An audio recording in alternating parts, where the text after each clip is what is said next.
t'aimes pas profondément grimper, tu reviens pas à autant de blessures que cela.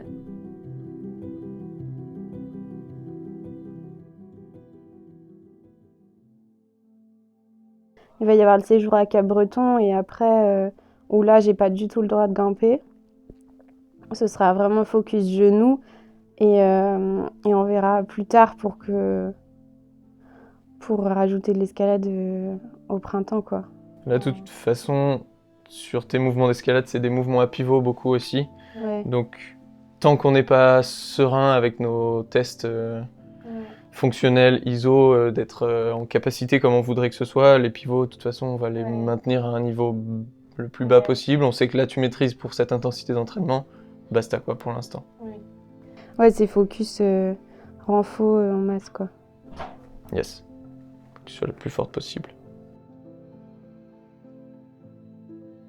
En entrant à Cap-Breton, mon genou, pour moi, il va bien. Je viens de passer le nouvel an à grimper en falaise, en tout cas à passer du bon temps et à me dire, bon, bah là, c'est bon, j'ai réussi, mais le reste de la rééducation, ça va couler tout seul. Je vais atteindre mes objectifs, je vais y arriver et tout ça. J'arrive à Cap-Breton, il me faut faire un test ISO, donc c'est un test où on mesure la force du quadriceps et de l'ischio. Allez, tu pousses et tu tires, Solène. Allez, tout en haut et tout en bas. Allez, tu pousses fort, fort, fort et tu pousses, tu tires, tu pousses, tu tires. Allez, Solène, fort. Encore.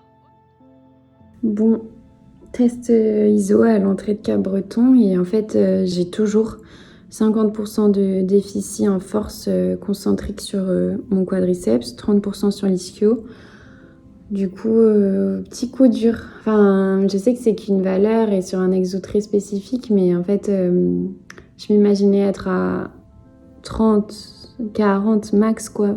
Mais bon, donc là, on réoriente les exos sur plus vraiment du stress mécanique, la bouffer des rêves. Ça m'a mis un petit coup au moral, même si on en a discuté avec les kinés et je sais que c'est un chiffre, que ça veut rien dire et que la rééducation, c'est pas linéaire. Mais quand même, je me suis dit là, t'as du boulot et ça tombe bien, t'es au bon endroit pour te rééduquer. On est dans un environnement où tout le monde se donne à 100% et du coup, j'ai mis mes peurs de côté et je me suis donnée à 100% pendant 3 semaines et ça m'a montré que ce dont j'étais capable à ce stade-là de ma rééducation.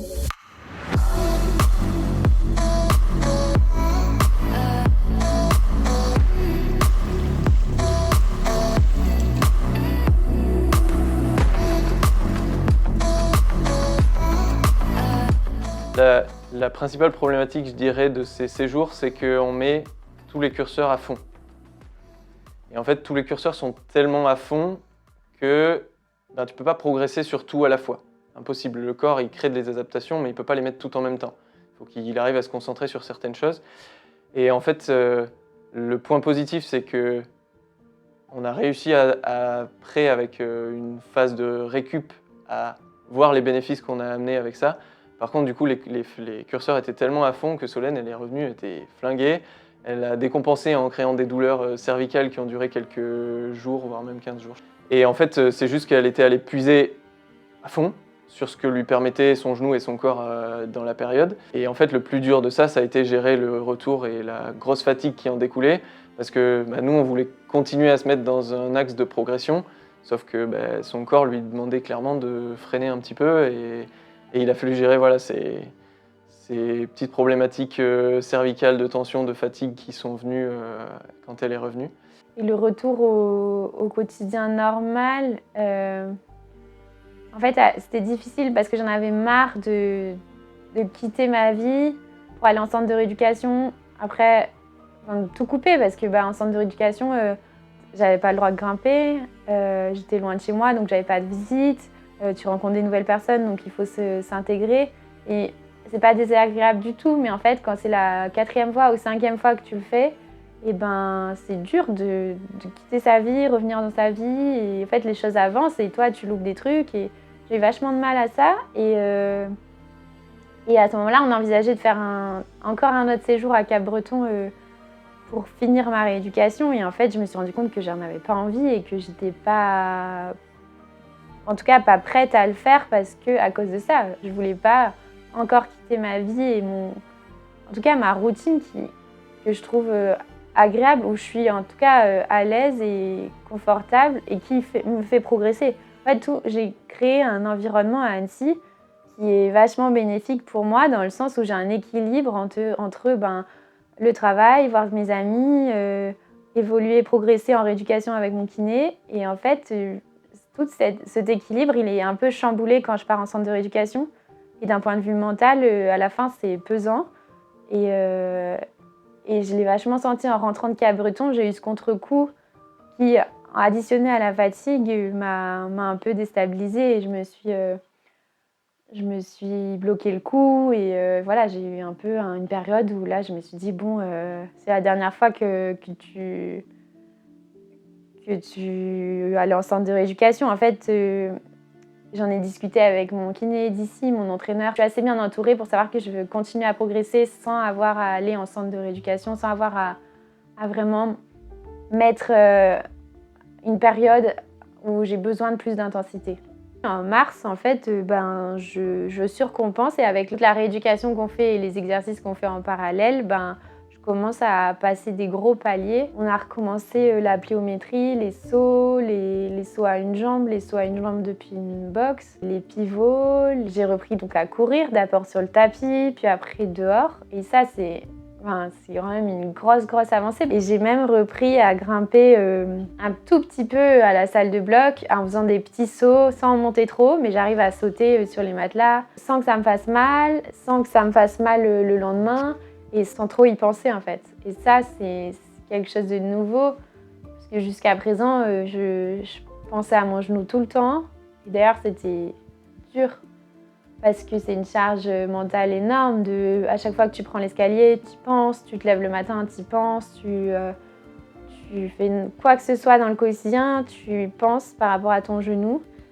Et là, c'est un peu les premières fois où je me dis que peut-être je vais réussir à retrouver ma vie d'avant. Enfin, elle sera sûrement différente, mais en tout cas, je vais pouvoir reprendre l'escalade sans avoir à changer radicalement ma pratique et mon style de grimpe. Là, dans notre continuum avec Solène, on s'approche de la fin, puisqu'on estime être correct. On a placé ce test ISO d'ici quelques semaines. Donc par rapport à ce qu'on a décrit depuis tout à l'heure, on s'approche quand même, tout du moins on le souhaite, et on risque de ne pas avoir les chiffres de 100%, mais on espère s'en approcher le plus possible quand même. Donc lors de ce test ISO, on aura ces résultats-là qui vont guider un petit peu la suite de ce qu'on va faire. Mais là, clairement, on parle, oui, sur le côté rééducatif pur, c'est en mois. D'ici 3 mois, on ne parle plus du tout de rééducation, on parle que de développer le côté performance en grimpe. Hello, on est mi-avril, 3 mois après Cap-Breton. On a beaucoup travaillé. Et là, on est à Lyon, au centre orthopédique Santi, pour mes tests ISO et Castart. On va voir si le travail paye. Réussir ce test, en fait, c'est important pour moi parce que ça marquerait un passage à l'étape suivante. Et l'étape suivante, c'est me concentrer plus sur des projets escalade. Sans oublier ma rééducation, mais en fait, la rééducation, ça va être aller peaufiner des trucs et aller chercher les derniers pourcents qui me manquent pour ma pratique de l'escalade. Mais si je réussis ce test ISO et Castart, ça veut dire que je vais pouvoir, en tout cas, me laisser penser plus escalade que rééducation. Parce que pour l'instant, la balance, elle est plus rééducation et escalade. Et petit à petit, on veut faire balancer les courbes, quoi. En fait, je veux dépasser mes capacités d'avant pour être sûre que, en fait, musculairement, je suis revenue même mieux qu'avant, en fait. Pour qu'en fait, si je rencontre la même situation, le même risque, la même situation que l'accident, en fait, que je me fasse pas mal, que ma jambe, elle soit tellement stable et solide et renforcée que je me fasse pas mal, en fait. C'est un peu le but ultime. Même si je ne rencontrerai jamais la même situation. Jamais. Donc le principe, c'est flexion-extension. On fera du travail en concentrique, en excentrique. Donc on va lever les poids des ischios des deux côtés, en concentrique, en excentrique, à différentes vitesses. Et je te donnerai un petit peu la tendance de ta force comparativement. On compare droite-gauche, on compare devant, derrière. On compare raccourcissement allongement, c'est-à-dire concentrique, excentrique.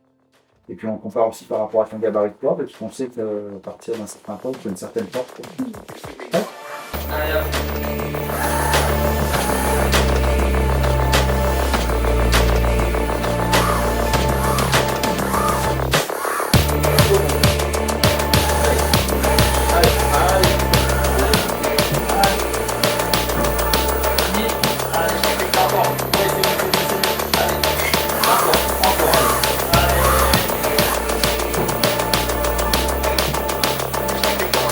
Ok, donc on va pouvoir te désadapter, c'est terminé. Avec les ceintures, tu peux les prendre si tu veux. Je vais te donner tes résultats, donc tu passes dans le bureau d'à côté si tu veux. C'est plutôt un bon test. En l'occurrence, ce qui ressort, c'est que tes ischio-jambiers sont faibles et ils sont faibles des deux côtés. C'est des valeurs qui ne sont pas à hauteur de ce qu'on attendait. L'ordre de grandeur, je vais te montrer ça, c'est qu'un ischio-jambier doit représenter au moins la moitié d'un quadriceps. Toi, tu es un petit peu en deçà, tu es à 41-44% de la valeur du bras. Donc ça, tu peux bosser tes ischios des deux côtés, droite comme gauche. Tu peux les bosser en concentrique comme en excentrique. Ça va vraiment être ton cheval de bataille pour les quelques semaines qui arrivent. Okay. Autrement, tu es équilibré. Hein. Oui, du point de vue droite-gauche, tu retrouves ici les valeurs de déficit contralatéraux. Mais pour donc, le retour au sport.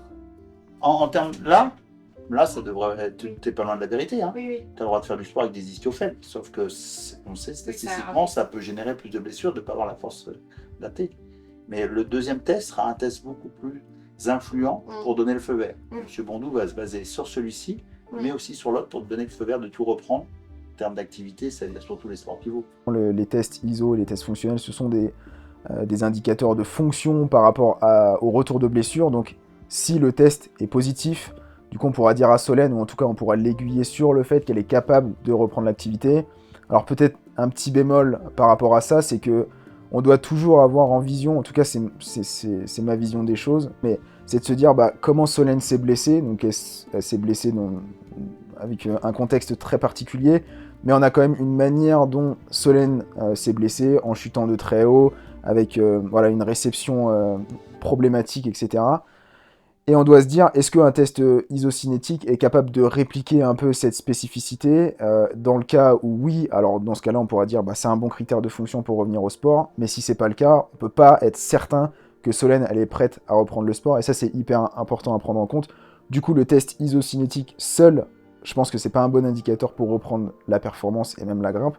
Par contre, coupler ça avec des tests fonctionnels, potentiellement de saut, qui peuvent répliquer un petit peu mieux le mécanisme de blessure, ça donne des bonnes indications. Donc c'est jamais l'un ou l'autre, c'est plutôt les deux, et puis essayer de faire une progression à partir de là. Mais là, pour le coup, des tests fonctionnels qui vont se rapprocher des capacités d'un genou à l'effort, c'est le test que tu auras à côté, le fonctionnel du Castart. Et là, c'est un ensemble de tests avec des sauts, de la course, de la stabilité, des réceptions, et un questionnaire aussi que tu auras à remplir sur la confiance que tu as dans ton genou. Ça, après, c'est les gens qui ont créé le Castart qui ont fait ce score, et en fonction de ton score, on considère que tu es apte à reprendre les sports en ligne. Si ton score il est de X, là, on considère que tu es apte à prendre les sports à pivot si ton score il est de X. Grosso modo, il faut absolument qu'on soit à moins de 5% de différence. Comment toi tu te sens prêt? Est-ce que ton genou t'es confiant, t'es pas confiante? 0 c'est j'ai pas confiance, 10 c'est je suis en total confiance. Donc je te laisserai juste dépasser le curseur comme ceci. Et puis après tu auras juste à descendre avoir jusqu'à l'extrême. Ok? Sur ce test là, je me laisse tomber, j'ai absorbé.